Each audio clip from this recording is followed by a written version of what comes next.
নমস্কার বন্ধুরা। আজকে শুরু করব টেনিস দিয়ে। টেনিস মানে রোলা গ্যারোতে ফাইনাল, অ্যালকারাজ ভার্সেস জেভেরেভ। আমি একদম অ্যালকারাজের ওপর ভোট দিয়ে দিলাম।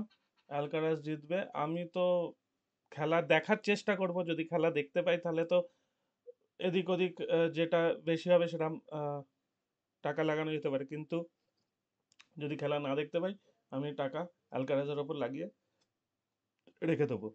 এটা মোটামুটি একটা ধরে নেওয়া যায় শিওর শট। ঠিক আছে, নেক্সট যেটা নিয়ে আলোচনা করা যেতে পারে, দাঁড়ান, কোথায় গেল, বন্ধ হয়ে গেছে, খুলেছিলাম। আলোচনা করা যেতে পারে সেটা হচ্ছে যে ইন্ডিয়া পাকিস্তান। অফকোর্স আলোচনা করার মতো ব্যাপার। ইন্ডিয়া পাকিস্তান সারা পৃথিবী আলোচনা করছে।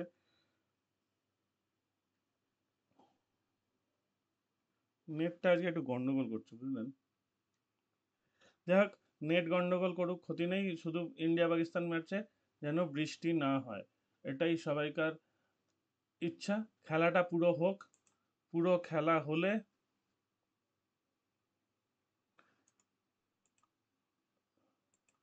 তাহলে জানা যাবে, খেলাটা দেখে আনন্দও পাওয়া যাবে। আচ্ছা, কালকে কি সকালে কোনো খেলা আছে? না, আজকে রাত্রিরে খেলা আছে, কাল সকালে কোনো খেলা নেই, এটা খুব ভালো। ইন্ডিয়া পাকিস্তান দিয়ে শুরু করছে। ইন্ডিয়া পাকিস্তানের ম্যাচ হবে নিউ ইয়র্কে এবং পিচ খুব খারাপ। আজকে একটাই চিন্তা যে কেউ অসুস্থ না হয়ে যায়, অসুস্থ হয়ে গেলে কিন্তু মুশকিল। কারণ পিচ খুব লাফাচ্ছে, যে কোনো বল দুমদাম উঠে পড়ছে, আবার কোনো বল প্রায় গড়িয়ে যাচ্ছে, সেই জায়গাটা কিন্তু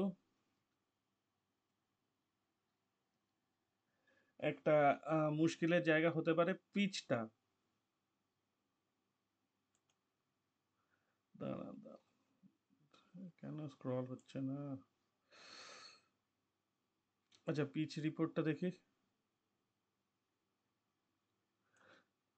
One of the consequences of creating an international cricket stadium on parkland in record times is that quality of drop in pitches which were grown in Florida and transported to New York just has been substandard, of course substandard. বিচ্ছিরি pitch. South আফ্রিকার সামনে শ্রীলঙ্কা ৭৭ করেছে, ৯৬ করেছিল Ireland. ঠিক আছে, Canada became the first team to score 100 in New York and defended, ১৩৭ defend করে দিয়েছিল। South Africa played Netherlands on a fresh surface, pitch number 2। Netherland scored ১০৩, ১০০ কোনো রকমে করেছিল সাউথ আফ্রিকা। ১২ রানে 4 উইকেট পড়ে গেছিল। David Miller however said pitch number 2 played better than pitch number 1, so India Pakistan likely to play on pitch number 4 or 2। তার মানে ভাবুন,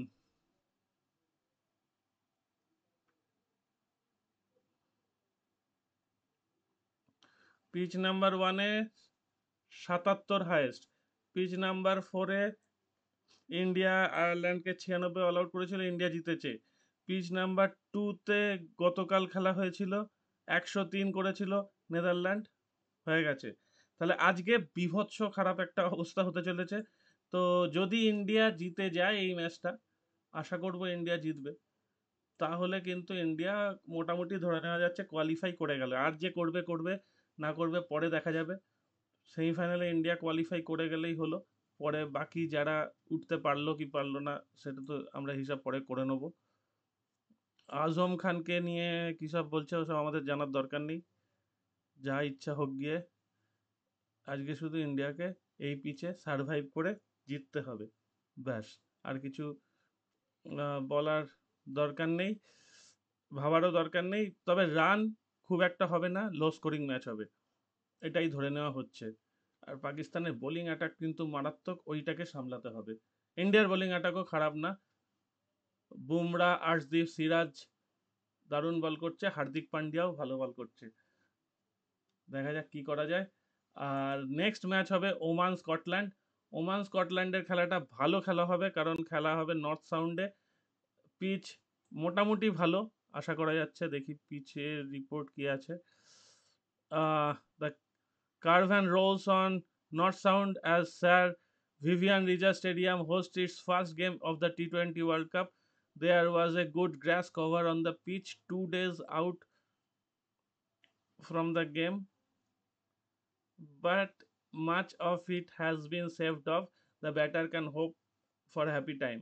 তার মানে খুব একটা বাউন্স থাকবে না, মোটামুটি ভালোই রান হতে পারে। আপাত দৃষ্টিতে মনে হচ্ছে স্কটল্যান্ড জিতবে, কিন্তু ওমান ভালো টক্কর দিতে পারে।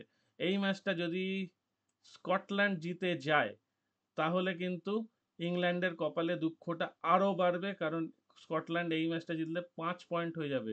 ইংল্যান্ডের হাতে থাকবে আর দুটো ম্যাচ, দুটোতেই জিততে হবে। কিন্তু রান রেট ইংল্যান্ড যা করে ফেলেছে, সেখান থেকে রিকভার করা বেশ শক্ত। তো সেটাই দেখার